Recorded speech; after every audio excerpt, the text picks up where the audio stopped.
writing tutor 1A, right? So, so before we start our lesson today, I just want to do something review about our lesson yesterday, right? So yesterday, as you learned about the one story, and that story is about the my school lunchtime, right? Okay, so in this story, we can see that there are many events even in the story. What are the events in the story, everyone? Like in the first event, like you can see a girl sitting alone at the bench, and then after that, you can see a boy. The boy, do you still remember the boy's name? The boy's name is James, right? You know James trying to sit next to the girls, and then after that, James pick up a cookie which the girls have, but the girl doesn't want James to eat it. And next event is, as you can see, you know, the girls trying to harm to the boy, but actually the boy, no, just like he didn't care about the girls, and then he just ate his sandwich. And then next picture, yeah. Of course, as you can see, the boy also ate the apple which the girls have, but actually, at the last time, you know, the girl feel really angry about James that he ate all her lunch steak, right?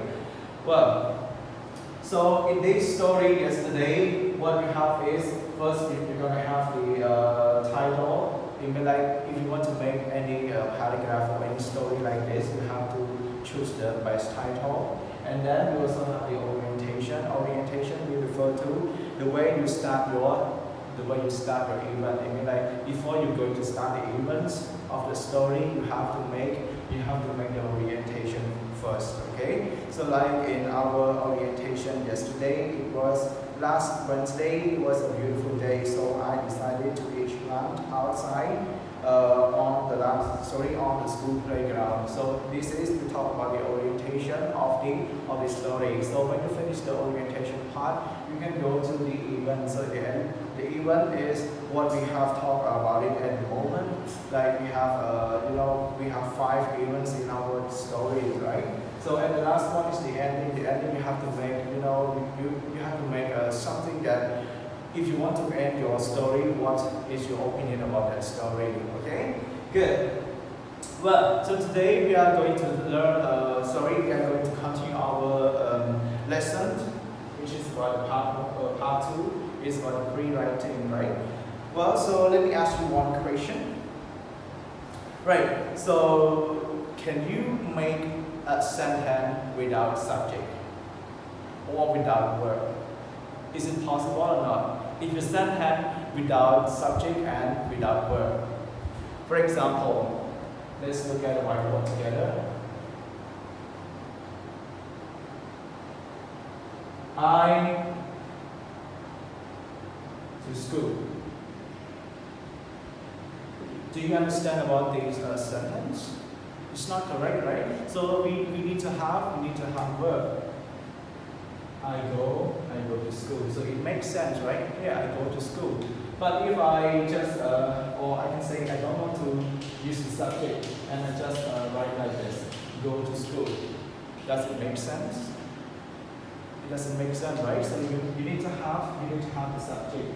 Any subject that you can put it in before of your sentence, right? I go to school, so it makes sense that somebody go to school, right? Well, so here we go to our writing focus 2. It's about the sentence part. So what I talk about at the moment is about the sentence part, or you can say the parts of the sentence. You know, in one sentence we always have subject and verb. If you don't have verb, it means like that sentence is not correct.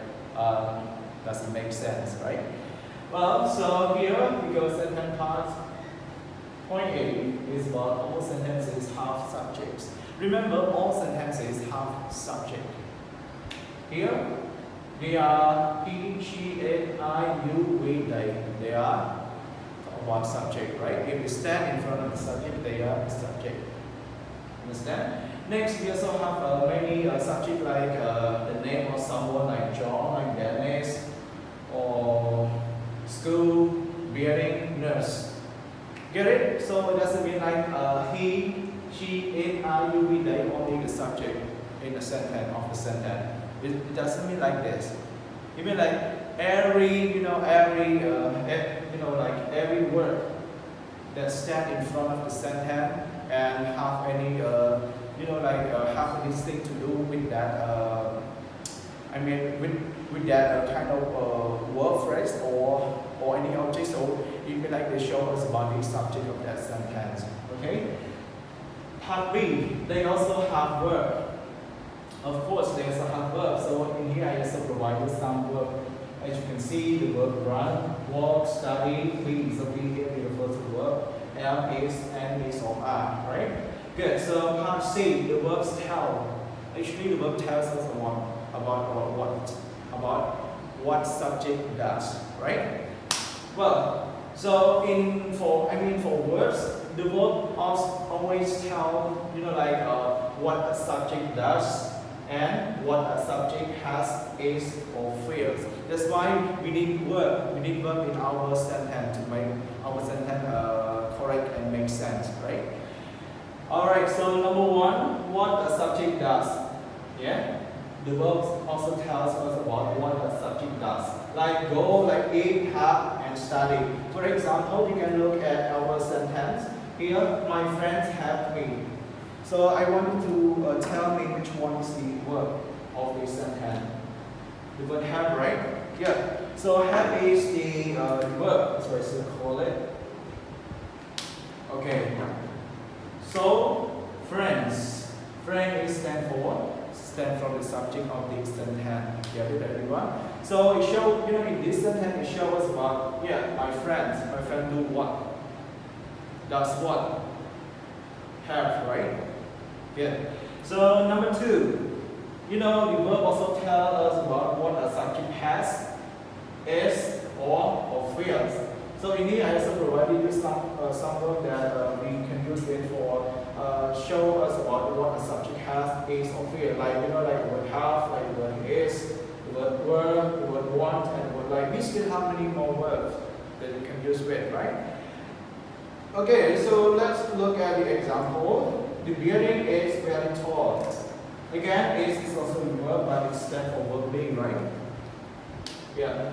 The building is very tall. So the building is stand for the subject, and is stand for verb. So it means like in this sentence, they show us about how the building is. They want to know what is the building. The building is very tall, right? As you can see in the sentence. Get it, everyone?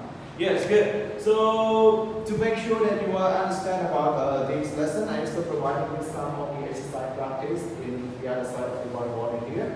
So as you can see in part A, what you have to do is you have to so-called verb.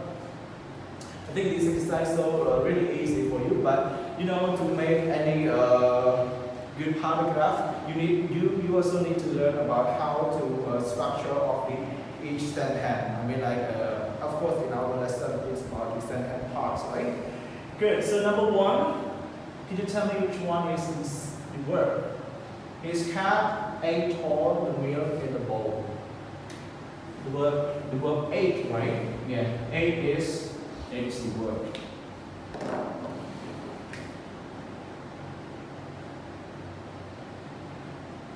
See? Well, so in this sentence it shows us about the cat do what? Sorry, the cat does what? The cat did what? Ate what? Ate the meal. Understand? Next, number two, Chris was a little late for school. Which one is the verb, everyone? The verb was. Yeah, was is the verb. So Chris was a little late for school. So it means like in the sentence it shows us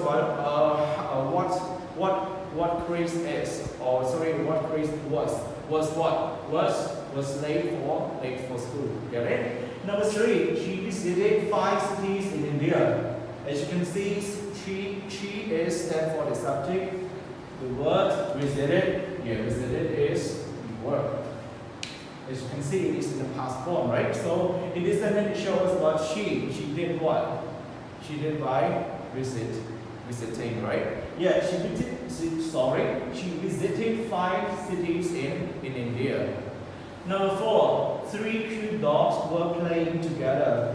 So in this sentence, can you tell me which one is the verb? Does the word playing or the verb were? So if you if you find any challenging sentences like this, you have to think about the form, or you have to think about the tense of it. Can you tell me what tense is it? It is about the past continuous, right? So as you can know that in past continuous we have verb from the be until the verb ing, right? Just like verb. Just like be plus verb ing, right? So we have the so-called from verb until playing. So it is about the verb in the sentence. Number 5, my friend's Ted talked about his new phone. Yeah, as you can see, Ted is stand for the subject, and so talk is the verb in the sentence, right? Good. So another exercise practice that we can do is in our exercise practice part B. Connect the parts to complete the sentences. If you have both, you can go to page 21 because in this lesson we cover up the whole page of the page 21, right? If you have both, you can look at it and you can practice the exercise together. Well, continue. Exercise part B. What you have to do is you have to connect the parts of. You have to connect the parts to complete the sentences. Here, as you can see, like the words that stays next to the number are referred to the subject, right? Like Kathy, Ali, and I, the monkeys and gorillas, Santa Claus, the bus. So all of them are the subjects in each sentence. Well, so what you have to do is you have to circle the parts to connect to complete the sentences. Like, so I am going to do the part, the number 1, Kathy. Well, can you tell me, Kathy, it should be connected in which what everyone.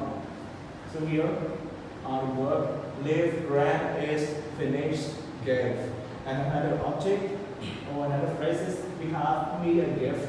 So we make a Christmas gift. Our shopping in the zoo, a great teacher, every 5 minutes. So number 1, Kathy goes with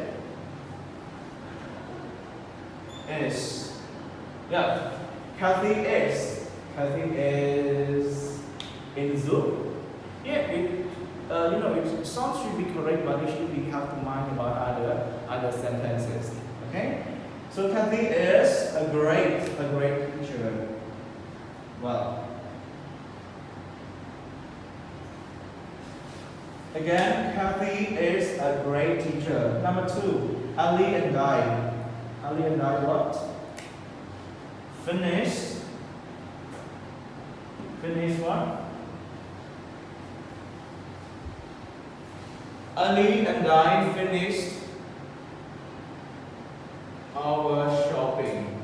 Well, Ali and I finished our shopping. Number 3, the monkeys and gorillas. Actually, they are not must stay in the zoo, right? Right. The monkeys and gorilla. This goes with the word live and in the zoo. I will read for you to make it easier for you to understand. 3, the monkeys and gorilla live in the zoo. Number 4, Santa Claus. Yeah, Santa Claus gave me a Christmas gift. Number 5, the last one is the bus. The bus ran every 5 minutes. I will show you the correct answer for you again to make it easier to understand about it. So number 1, Kathy is a great teacher. Number 2, Ali and I finished our shopping. 3, the monkeys and gorilla live in the zoo. 4, Santa Claus gave me a Christmas gift. 5, the bus ran every 5 minutes. Well, so I think we come to the end of our video lesson today. So thank you very much for spending your time with us. See you again in our next video. Goodbye.